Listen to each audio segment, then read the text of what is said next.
Yes, we hear you, yeah. Please continue. So I want to say good evening to every one of us on the call today. And I want to thank you for joining us. It's been a while that we had our BYC meeting. We've had quite a number of other meetings in the course of the year.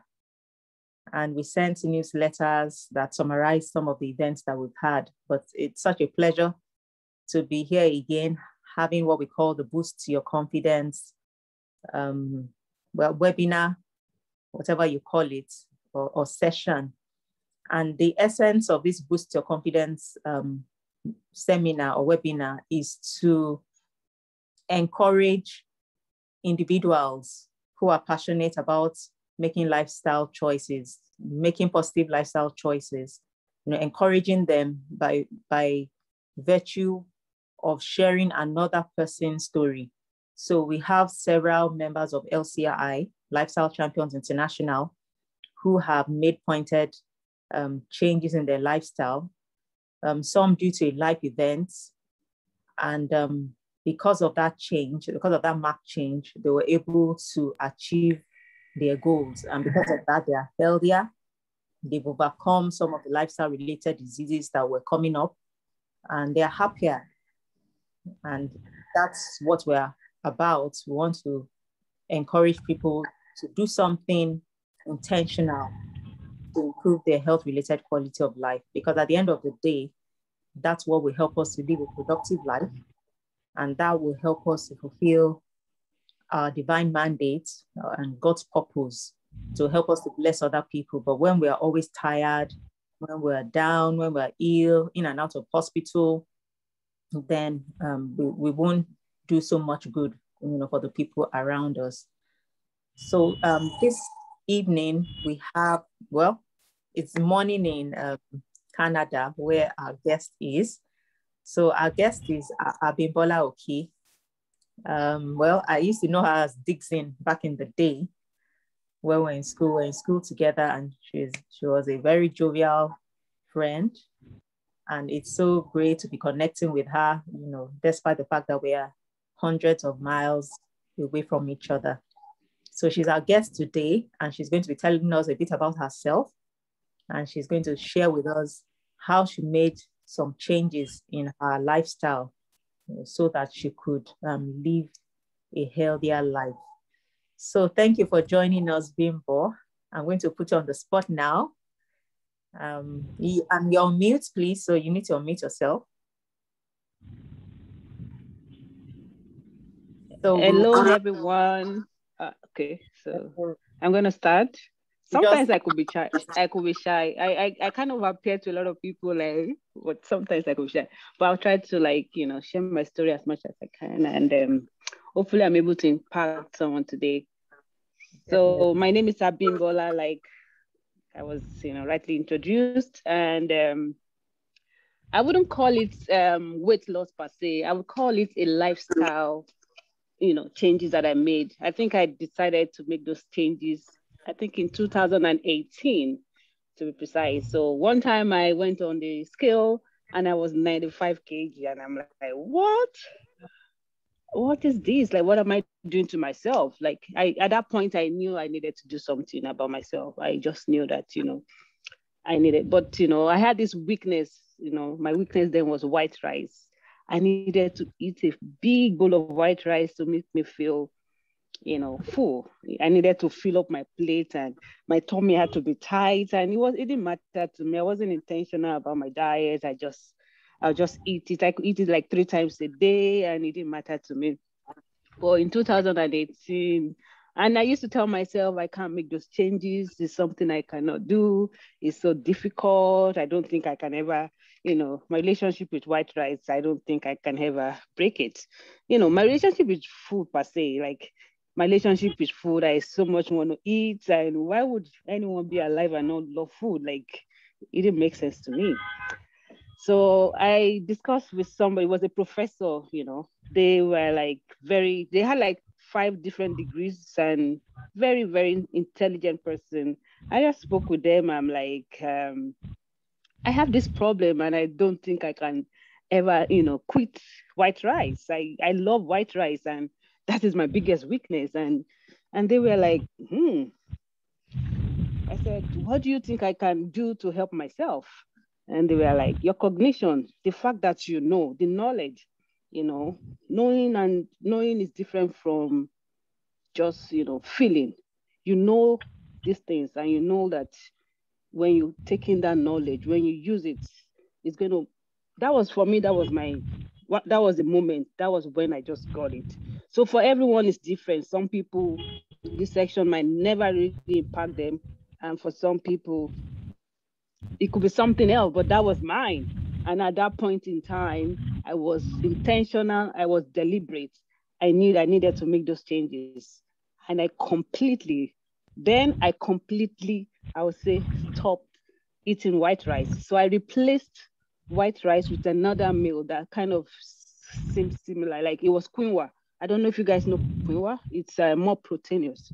So I replaced it with my brain would tell me I'm eating white rice, and then I'll put stew and make my nice vegetables, and I'll eat it. And I was very, very consistent at the gym as well. I was, regularly visiting the gym. I would join group sections, and within, I think, 6 months, I lost a lot. I think I came down to 72 kg after my, intentional eating. So for me, it wasn't about dieting. It was more about being intentional about your lifestyle. So making those changes that would impact on your overall health. Like I was discussing with somebody yesterday, he's about 50 years old. He looks very healthy. Most men at that age, you see them with big tummy and, how all the rest. He looks very fit. At almost 60, he could still ride his bike very well. He could still run. And I'm like, what's your secret? Like, there must be something you are doing different. Because even though I was able to lose, that kind of, I was able to come down to 70 something. Like, I came down to 72 from 95 kg. I still knew that I had to maintain it. So it's a lifestyle. So it's not about you've lost the weight and now you can do whatever thing you like. No, losing weight is not the end. You have to be consistent. You have to stay on it. It's a lifestyle. It's something that you have to do for the rest of your life. You have to be healthy. You have to be intentional. So, and I was like, and I still learn from other people. I still hear other people's story as well. So he told me that, you want to really know my story? I said, why not? Yeah, share it. If you have diabetes, you will be like me. And I'm like, wow, I don't think I want to have diabetes. But I mean, what I learned from him yesterday was that you don't have to wait until you have a major illness for you to make those changes. Because the truth of the matter is, from research, from evidence, unhealthy living leads to, diseases in our body. And you don't want to be fueling your body with something that at the long run is going to do you harm. And as we grow older, we all know that we are prone, because the body metabolism slows down. We all know that our body metabolism slows down, and those diseases are just something that could happen to us. You don't want to have to pay at the long run. Like, you don't have to deal with an illness like diabetes, high blood pressure, and all the rest. So you want to make, those changes as early as you can. And you want to make it a lifestyle thing. You want to eat healthy. And well, I live in Canada, and we go by the Canadian food. It's called the healthy food plate, and I don't know if you guys can see it. So I normally would go by this too. Sometimes, you just want to imagine what you are eating. Your vegetables have to be like half of your plate. Try to eat whole grains as much as you can, like brown rice if you must. And then the other portion. So half of your plate should be mostly vegetables. And then the other portion should be the whole grain and the meat and alternatives. I find out that food a lot of times is more cultural. So we eat our eba. Our eba has to be, large quantity.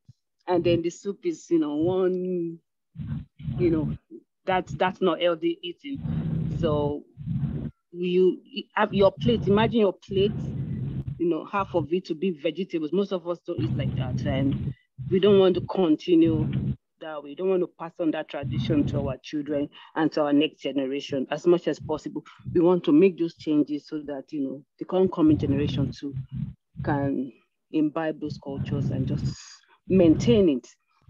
So that has been it for me. And sometimes I do struggle, I must be honest with you all. It's not like it's 100% perfect, but knowing the intention, knowing that I'm able to call myself to order when I feel like things are not going the way they should, it's very, very impacting. It's powerful knowing that I know what to do. I know that I'm supposed to eat right, and I know the consequences of not eating right. So when you want to do anything for yourself, think about, why am I doing what I'm doing? Why do I need to stay healthy? Why do I need to eat right? Knowing the why would help you a lot in doing the right things, because I must be honest, it's not easy, because you want to indulge. Like, you have the ice cream, you have the candy, the cakes, and all the rest. It's a lot of food where I am. Like, I must be honest, it's a lot of food, and somebody's telling you, oh, you can't indulge, you can't eat as much as you want. It's really difficult. You have to eat more vegetable. Those things, they don't taste so nice in your mouth, but you can find ways to make them interesting. You can spice them off. You could, make your vegetables to be different colors, just mix up things, make having vegetable part of your everyday meal. Like, at least once in a day, eat a lot of vegetables. Very, very important. Reduce your carbohydrate intake, as much as you can. Eat fish, eat egg, and everything in moderation, basically. In moderation, your portion. And another thing I want to say, I just remember, it's a lot of information. Your intake and your hard food. So your level of activities, what are you eating and how engaged are you? So you don't want to be somebody that is not very, very active and you're eating so much. So what's going to happen? Your body's going to definitely store up the excess fats. So, and that's not healthy. So how much input and how much output? So there must be kind of balancing between what you're getting in and the level of activities. So physical activity is very, very sedentary lifestyle is a no-no. Find opportunities to move around. For a lot of people, going to the gym is almost not possible, but you could just walk. Walking is the easiest form of exercise. Just walk around your neighborhood. It's very important. Try to reduce sitting down.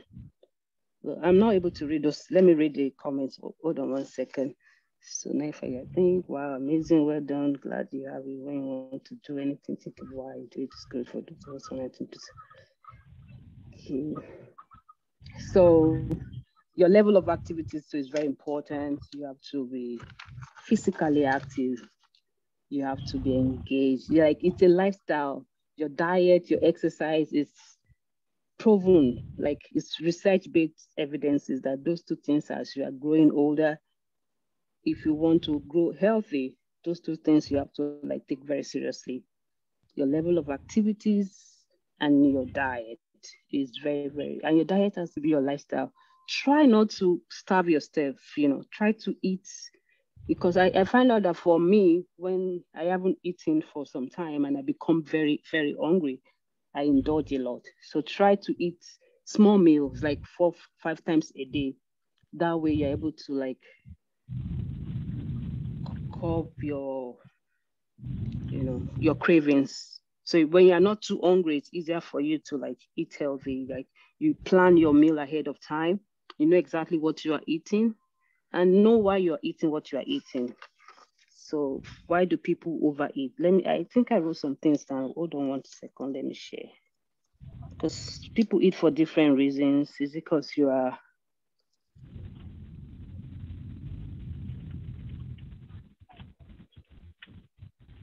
so I saw somewhere, people eat not necessarily because they're hungry. They people eat for different reasons, you know, maybe because of the emotions, the environment, and their pattern of thinking. So you want to be able to know, why am I eating what I'm eating? And, you know, for you to maintain a healthy weight, you know, it can be sabotaged when you don't have, when you are not eating for the right reasons, so to speak. And what else do I want to share? So all I want to say is that it's not about dieting. It's about your, you know, adopting a healthy lifestyle. So it's not about dieting. It's not about, you know, listening to some weight loss programs or listening to some people to sell you some, you know, easy fix, like, you know, drugs and stuff like that. Those things don't work. And whenever you're getting any information from, you have to make sure that you're listening to a professional. Like you just don't go online and listen to what people are sharing. You could take this tablet. Those things are, you know, always make sure that the source of information is from a professional and expert. And like I have and try to limit your, you know, all those sugary drinks. Make your choice of drink water. Can you guys still hear me? There's a lot of background noise. We can hear you, Bimbo. Okay. So make water your drink of choice. Drink clean water, and little or no sugar, and have a lot of variety of vegetables. Eat all grain foods like brown rice, whole wheat bread. Just make those little adjustments, you know. I was at the hotel over the weekend and I asked for breakfast, and she had white bread versus multigrain bread. And of course, multigrain. Just make those little adjustments. They do count, you know. Choose fish, poultry, beans, nuts. Limit your intake of red meats, you know. Avoid processed food. Like I don't eat processed food at all. I try to make my own meals as much as I can, and just eat plenty of fruits and vegetables, you know. Make it a lifestyle. Eat thing, and don't be too hard on yourself. Don't make it seem like, oh, I have to diet myself. I have to be dieting. I have to be restricting some of the things I eat. You know, if you do it that way, it's going to be really tough. So just make sure that you are reducing your portion. Eat what you like. Make sure that you, like, my oil of choice is olive oil. I don't take butter at all. I give it to my kids because they're still young, but I don't take it at all. I use olive oil. So I just replace those, you know, those meals with healthier options. Like I use olive oil, I eat more fruits, I eat, rather than take white rice, I eat brown rice, and my portion is almost, I don't eat too much of it. And when it comes to my drink, I don't drink pop at all. So we call Coke, Fanta, and all those things, we call them pop here. I don't drink any of those at all. Like I never used to like it, so it was easier for me to quit. And those sugary drinks, I don't drink at all. So I could buy frozen fruits and just blend and just drink if I really need to drink something. Even at that, it's not something that I do regularly. I drink water. And what else? So quinoa is a kind of proteinous food that we have in North America. I eat chicken instead of red meat as much as possible. I substitute red meat with chicken, and it's the same thing. It just, I think it's your brain. Just tell yourself that you're eating the same thing. It's difficult on the brain, really, because your brain is already used to some certain kind of food. Do I eat a bar? No, I don't eat a bar. hardly. And if at all we must eat a bar, I eat very small quantity.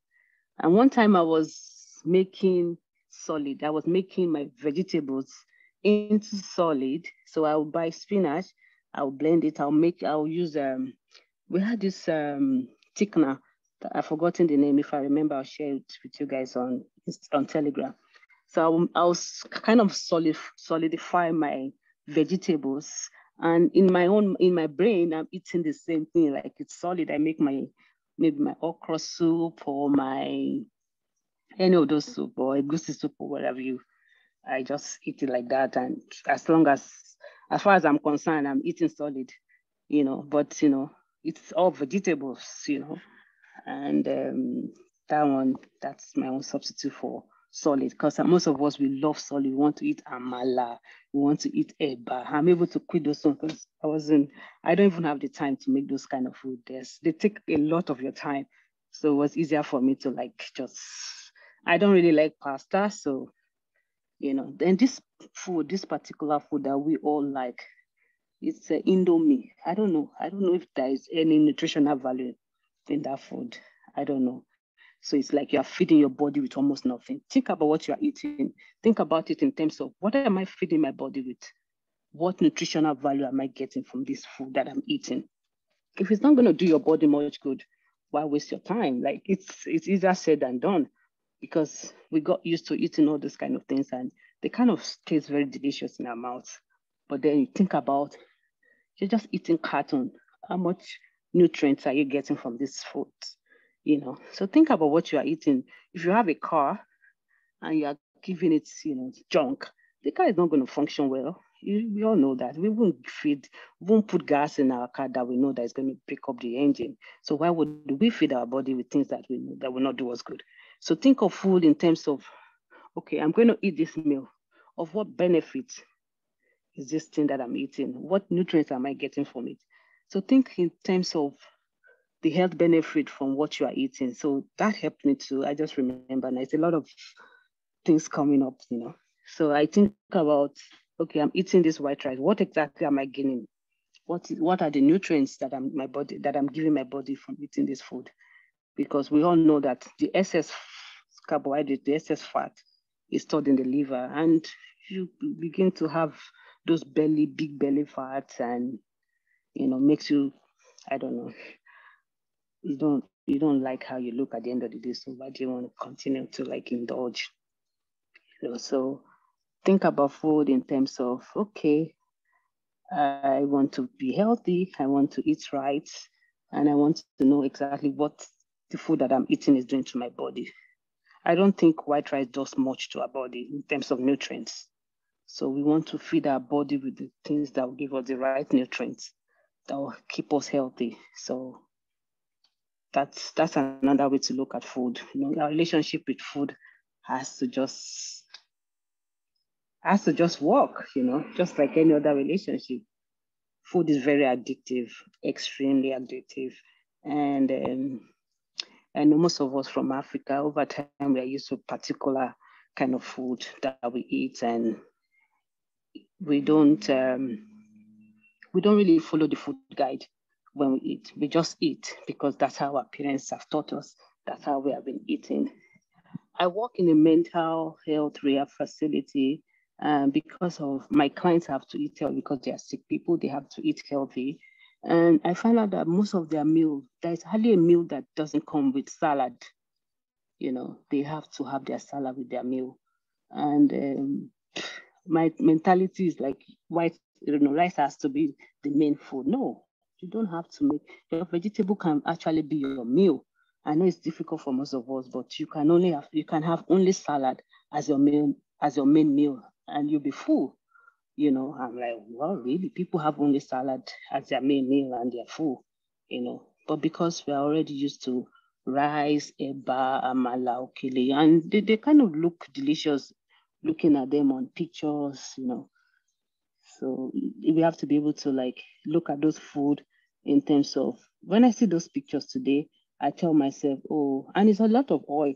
You see all those, online pictures of our food with a lot of oil on top of it. And for some people, that's delicious. No, that's not delicious. That's unhealthy. So you have to restructure your brain. You have to tell yourself a different story, that this is, sorry, excuse me. What do you need? Can you give me 5 minutes? Sorry? I'll come join you soon, okay? So you have to look at those food in terms, okay, this looks delicious, but exactly what is this going to do to my body? Is this, think about it in terms of, okay, I'm going to eat this food. It looks delicious. The egusi looks nice. The pomo and all the orishi, they look nice, but how much of this food do I need for my body? How much of this food would do my body good? Think about food in that regard, because it's all about your brain, your conditioning. Your brain is already conditioned to see, those foods as delicious. So it's difficult not to unlearn those things. Will take some time and some training. So I remember when I just started my lifestyle changes, when I even go to parties and there's a lot of food, we go to these Nigerian parties and they have jollof rice, amala. I was able to still tell myself that, you know what, it's a lot of food, it's more and it's all the rest, but I don't need so much. I would rather replace it if they have vegetable fruits. And I just take a little. I don't have to eat too much. It's good with Joshua to help you. Tell Joshua to help you. What do you need? Like what? Like smoothie? I'll come make it for you soon. Sorry, guys. So I go to those parties and I'm still able to discipline myself. Like I was telling doctor just before we started, that it's about self-discipline. You have control. You have more control over your body than you think. You can really, really take charge and be in health. Yep. Wow. Thank you so much, Abimbola. That's such an inspiring story that you have shared with us. And I was writing down a few things. And one of the things that Abimbola said that struck me, she said, it's not about dieting, and I want to add something to that. Diets backfire. And so it's not about dieting. It's not about restrictions, but it's about knowing what is good for you. Is this healthy? Do I really need this at this time? And so, Bimbo, I'm so happy that you shared, so much of the practical ways in which you tried to make lifestyle changes. Please, can we just show some love to Abimbola in the chat box? Let's thank her for making herself vulnerable, for being open and transparent. And, there are some other things that I wrote down here. She talked about the relationship that she has with white rice. And, I find it very interesting because a lot of us actually have that white rice relationship. People don't want to let go. And, white rice is processed, it's highly processed. It hardly has any fiber. When I'm eating white rice these days, I feel like it's mush in my mouth. Sometimes I feel like wanting to throw up. I don't know, maybe it's because my brain is beginning to acclimatize. Even today, Nanny told me that, Mommy, you don't like white rice. She's discovered that once it's white rice, I'm not really, really interested or excited.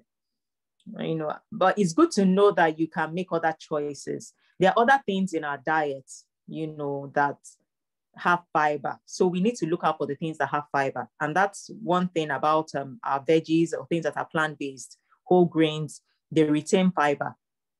In case you're thinking of what kind of carbs have fiber, yam has fiber in it. So far as it hasn't gone through the factory and come back, and gone through processing, but it's going right from your farm to the kitchen, you're cutting the tubers, that's still better. So far as you're watching out for the portions of what you're taking, and you can make that into a porridge, with vegetable and all. You have sweet potatoes. They also are filling, they have carbs, but they have a lot of fiber in it. And that's what keeps you full for longer. But when you take things that are whole, that are processed, you tend to get hungry within 1 or 2 hours after that. And you're looking for something to eat afterwards. And that's what happens when you take things like Indomie. Indomie, just like Bimbo said, I don't think there's really any nutritional value, in Indomie. It's a quick fix for a lot of people. And before you know it, you're hungry again. and you're looking for something here to munch. And at the end of the day, you end up taking more calories than you really need. So the things that have high calorie, that are processed, they tend to fizzle out in your system much quickly. They raise your blood glucose in a very high trajectory manner. It goes like that and then crashes. So you might feel good, when you're taking it. Like I was listening to the radio this morning, they were talking about this dopamine rush that people get when they do this betting online bets. But there are lots of fallout at the end of the day. So they get the dopamine rush, they go there and they think they can go back again and bet on something and make money. So I think it's something similar to what we get when we take all those pastries, those drinks, and you get that high and you feel good. Oh, I was so tired, but now I've taken a drink, I feel better. But at the end of the day, you're going to get a crash in your mood and in your blood glucose, and you're going to be feeling very hungry soon after, and you still want to take some junk, which will not help you at the end of the day.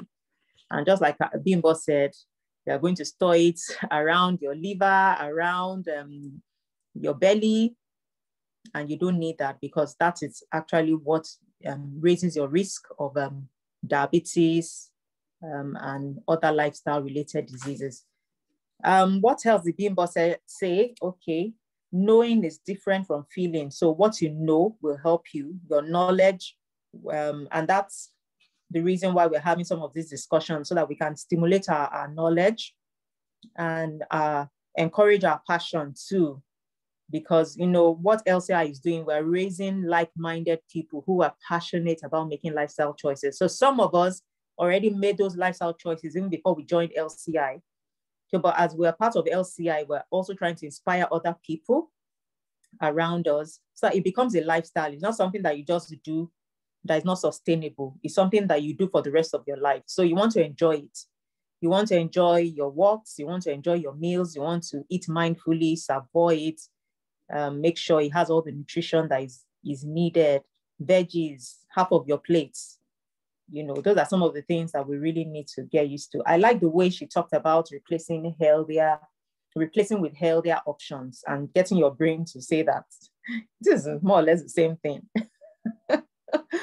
So replacing rice with quinoa. I discovered that a lot of people can't let go of rice, and it's hard for a lot of people. But when I'm counseling my patients that need to make lifestyle changes, one of the things I tell them to remove from their diet as much as possible is white rice, because it has a very high glycemic index, and it doesn't have much fiber in it. It's been stripped off already. So sometimes I say, if you really want to take rice, maybe you can go for the ofada option, but your serving is still important. Maybe you can take it like once a week, but your serving should be small as well. The multi-grain bread that Bimbo mentioned, we don't have that around here in Nigeria. I don't really see that. Even the wheat bread that we say we have, the glycemic index is almost the same as the white processed bread, because wheat is what is used to make the breads here anyway. Whether it is, you call it wheat bread or you call it white bread, all of them are from wheat anyway. But the processing of the flour is what determines how healthy it is. If it is whole grain, you have multi-grain, then it's better for us. But I've not seen that around here. Replacing other oils with olive oil. And the thing about olive oil is that you can't fry it, but you can use it as a seasoning and for your vegetables and all. You don't have to wait for an illness. That's another thing Abimbola said. You don't have to wait for an illness before you make a lifestyle change. You want to prevent the illness. You want to live healthy so that you can have a longer life, and you don't have to depend on other people because of a stroke. When people have strokes and when people have all these illnesses, complications, they can't run around anymore. They are usually cooped in one place. They have to depend on someone to bring something for them. So think about that. Think about the fact that if you are 80, you can move around in your car because you have good cognition and your limbs are functional. So it's knowing the why. It's knowing the why. It's not about starving yourself. but it's about self-discipline. You know, you can take a 3-square meal and yet you are making healthy options. So I just tried to summarize. And I think we have some questions. We have some comments. Okay, mostly kudos. We have people saying thank you, well done, thank you. Inspiring story. So do we have anyone who wants to just ask a question? Because we're not going to take your time. We're going to be rounding up in another 10 minutes. Usually it's a 1-hour program. So do you have any questions? Do you want to make any clarifications based on what you've heard from Mrs. Oki today? Abimbola. Okay, Abimbola, yeah. Excuse me, please, can I ask a question? Please go ahead. Please introduce yourself. My name is Jamila Hassan. I want to ask Mrs. Oki the question. When she decided to make a lifestyle change, how long did it take her before she saw the impact? And when did she become very comfortable with not having cravings, with not struggling to find something to quickly eat when she gets home? Well, very good question. When did I notice the changes like in my body that I lost the weight? I think it took about, you don't want to make it drastic. Mine was really, really drastic. Like I remember I was very, I don't know, somehow I was just extremely determined. So must have been within 4 to 6 months that I noticed the changes. And the cravings still come, I must be honest. I still have the struggles. Like I said, it's a lifestyle thing. It's not dieting. I still want to indulge. I'm a human being. Like I still want to enjoy my cake. I still want to enjoy my ice creams. I still want to eat all those things. But like I said at the beginning, knowing the why, knowing why you have to stay healthy, knowing that this is important, and then self-discipline, you know, those cravings, they would come for sure. You can't help it. But the things that will help you, knowing the why. And it's not about diseases. You want to feel good about yourself. You want to stay healthy for yourself. You want to have, like this session is about boosting your confidence. You want to have a healthy relationship with food. So when those cravings come, you're telling yourself, why do I have to stay off this food? Why can't I have all this cake and indulge? You know, why can I not just take the ice cream? So you have to know the why. You can, I'm not saying completely don't eat cake, don't eat ice cream. No. You're definitely going to indulge, but the quantity matters. So you're not going to take anything that will be harmful to your body or that will not do you any good. So I would eat cake, but in moderation. I would take the ice cream in moderation. So the difference with now and then I wasn't intentional. I could eat as much as possible. Like I didn't have any control. Like it's cake, I enjoy it. My taste buds feel good. I'm just going to eat as much as I want. But the difference now is I know exactly how much I should be eating and how much I shouldn't be eating. So the difference with lifestyle, the cognition will help you to know that I can't have too much of this because it's not good for my health. So you're going to eat maybe just a piece and that's it. You're going to have the ice cream, maybe just a small quantity because you're a human being, you want to still. So knowing the why and the portion control and your exercise level, your activities, you want to keep active. You're eating in. How much activities are you doing to get rid of these things that you are eating? So for me, on a daily basis, I walk a lot. Like if I'm not in the gym, I'm walking. So those things have really, really helped me, walking exercises. I kind of enjoy it. Like on Saturday, the gym was open. I was very excited going. Before now, I would find one good excuse not to go. But 8:30, I was up and doing. I was at the gym, So I think it's a different knowledge when you know that this is the why you are doing it, and that would propel you to want to do more. So knowing why you are doing what you are doing, and then just making it a lifestyle, because your kids are watching you. Your kids are seeing the things you are doing, and they're going to pick those things. They're going to want to continue from there. So we want to pass on to the next generation the healthy lifestyle so that they see it as a way of life. I think it's easier when it's like a way of life than when it's like you're forcing yourself or you're finding it difficult to do. You're like, oh, how do I keep away white rice? You're making the meal for your kids, you're incorporating vegetables in them. It becomes a part of their life, and they won't struggle later on in life because they already know that these things are like normal. You tell them we have to go for a walk every evening, maybe 20 minutes, we'll go for a walk, we go for bike rides, all those things. Make it a lifestyle. And that's it. I hope I'm able to answer your question to the best of my knowledge. Yep.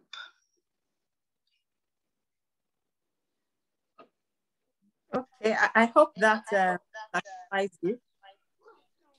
I have a question. Okay? Yes, thank you, Mrs. Oki. Thank you very much. You're welcome. So, Bimbo, you mentioned that. Oh, it's a lot of you mentioned that you go to the gym. How often do you go to the gym, and what kind of exercises do you do? Okay, so before the COVID, I had the opportunity the gym was not far from my house, to be honest. So I wouldn't go to the gym on my own. I needed to be in those activities where we had group sections. So we had body pump, we had different group sections, and I would register. I like to see other women. I get motivated when I see other people doing stuff. So for me, that's my own motivation. When I go to the gym, I have to be in those group sections and seeing those women that are doing it, especially older women. If they're able to move their body, I tell myself, why can't I move my body? Why am I, you want that flexibility. So I get encouraged by those people. So, but right now, the gym, because where I live on the coast, I don't have access to the gym. I was in town last weekend, so I was able to use the gym. But right now, I don't have access to the gym. And we have a gym around actually, but you have to register, and I'm not ready for all that process. You have to book ahead of time. So what I do now is just long walks. I do long walks and I do the bike rides. So if you don't have access to the gym, just find other ways of keeping yourself, physically active, so to speak. Yeah, the benefits are huge. Wow. Yeah, with that, Bimbo, yeah, quite a point. Because biking, brisk walking, they are also what we call cardiovascular exercise or endurance exercises, things that improve your cardiovascular fitness. So it's not until you get to the gym. If one has the opportunity so that you can get motivated and inspired, why not? But you can carry your gym around with you, your personal legs, to do whatever physical activity is necessary. I know there was a study that showed that for people who had a meal and they exercise every 20 minutes by just standing up or taking a short walk for 5 minutes after their meal, their postprandial blood sugar went much lower than people who just sat down after their meal and didn't even move anywhere. So I think once we take our main meal for the day, don't sit down for too long. Try and take a walk. That will speed up your metabolism so that you can burn off some of those calories and your body will just absorb the important nutrients. So thank you for giving insights on that. Do we have any more questions? Can I just ask another question, please? Welcome. You're welcome. Yeah, this is also to Mrs. Oki, please. Mrs. Oki, did you at any point feel fatigued with the fact that you're switching mode to eating healthy? And also, did you find that you needed bodies to keep you going? That I needed bodies. What do you mean bodies? Sorry to ask. Bodies, like you needed other people who were similarly on the same journey. Of course. I think, like I said, why do you eat what you eat? Environment is another big factor for me. So most people that I work with, it's talking about not weight loss, like healthy lifestyle. It's like normal thing here in Canada. Like I work with a 72-year-old woman and she's very strong and active. So I look at these people and I'm like, if she can be this active, why can't I be? I see 63 years old, they're doing stuff, you know. So environment is huge. So who are the people that are motivating you? David, I'm talking, hold on. So like those are the things that keep me going. So I look up to people. I went to the restaurant some few days ago. I saw a 60-year-old woman. She was like 30 years ago. I'm like, don't tell me you're 60. She said, I'm 60. She was active. You understand? And I meet people and I'm like, if these people can be this active at their age, I don't have any excuse whatsoever. And they didn't just get there. They made it a lifestyle. They don't eat anyhow. They make sure that they're eating right and they make sure that they're doing exercises. 77 years old man and his wife on the ferry, they still bike. So I look at those people and I'm like, wow, then I don't have an excuse. So those are the things that motivates me. My environment, basically. I look at people around me and I pick, I pick from there. Although I still see people that are not doing it right, it's not like they're not there, but I mean, you choose what you want to choose, right? So for me, like I'm not going to compromise my health because apart from getting all those diseases, you want to feel good about yourself. You don't want to be fatigued. Like you said, did I feel fatigued? No, I felt stronger, to be honest. I felt stronger. I'm able to like sit down and get up, you know. I remember sitting down with a friend and she couldn't just lift herself up. I'm like, wow, I'm telling myself, this used to be me. I felt stronger. I felt more energy because I have young children and I want to be there for them.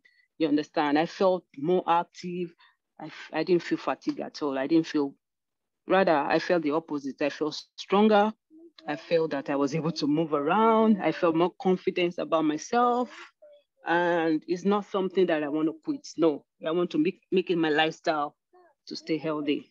And I know that it's not easy, to be honest. I still have my struggles, but knowing why I do what I do is going to help me at the long run. Give it to me. That's fantastic. Thank you so much, Abimbola. You have really inspired me and I'm encouraged. And I know that several people on this call are encouraged too. And we are inspired to just keep on making those healthy choices all the time. And we will enjoy those choices, won't we? Yeah. So we're about to round up now. Yeah, I can see a thumbs up. Yeah. Thank you. Thank you. So I want to appreciate everyone in the house. Let me see if I can. Okay. So Oluwakemi, thank you for coming. I've not seen your voice. Or I hope you are with us. Then Ibiyemi, Oduyemi, thank you for coming. Idowu Odekunle, Jayola Faith, Jamila, thank you so much for your questions. Linde, Mrs. Oyewole, Oluwatoyin Adedewe, Oyebimpe Oyeleke, thank you for being here. Ruth Odiana, I think this is Stephen Adedewe too. Then my Oga is always here and he was one of the first to get here. I have to look for a prize for him. He always comes to the meetings very early. That's Dr. Stephen Johanna. And then Mrs. Quadri, thank you for joining. Thank you so much for coming. Then there's someone whose device is not named. I'm sorry, I can't identify you. Hawaii Y5 lights. Sorry, except you are able to rename yourself, but you're welcome all the same. I think Huawei has the hand raised, but I don't know if they want to. I'll ask them to unmute. Okay. So please, can you just rename yourself? We would like you to rename before you speak. Is it possible for you to rename yourself or introduce yourself in the chat before we unmute you to speak? Oh, Mrs. Rufus Rolake. Okay, please unmute yourself. Thank you. We just want to be sure we don't have a bomber, even though we are careful about sharing the link anyway. Okay, you can speak if you want to, or you have a question. Do you have a question? Oh, okay, you're just telling me that you are here. Okay, yeah. I recognize your presence, Mrs. Rolake. Rufus. She's one of my clients. Thanks for being here. So I think this is where we're going to call it a day. I want to thank you for your support. Thank you for being a committed member of Lifestyle Champions International. And in 2 weeks from now, we're going to be having a webinar. And that webinar is going to be addressing our lifestyle and our eyesight, your vision. You know, your vision is very important. I'm sure none of us wants to lose our vision. And it's going to be interesting for us to learn how our lifestyle impacts on our vision. So we're going to be having Dr. Femi Ibrahim, a consultant ophthalmologist who is very passionate about making positive lifestyle choices. He's going to be speaking to us. So we'll be sharing that in our emails.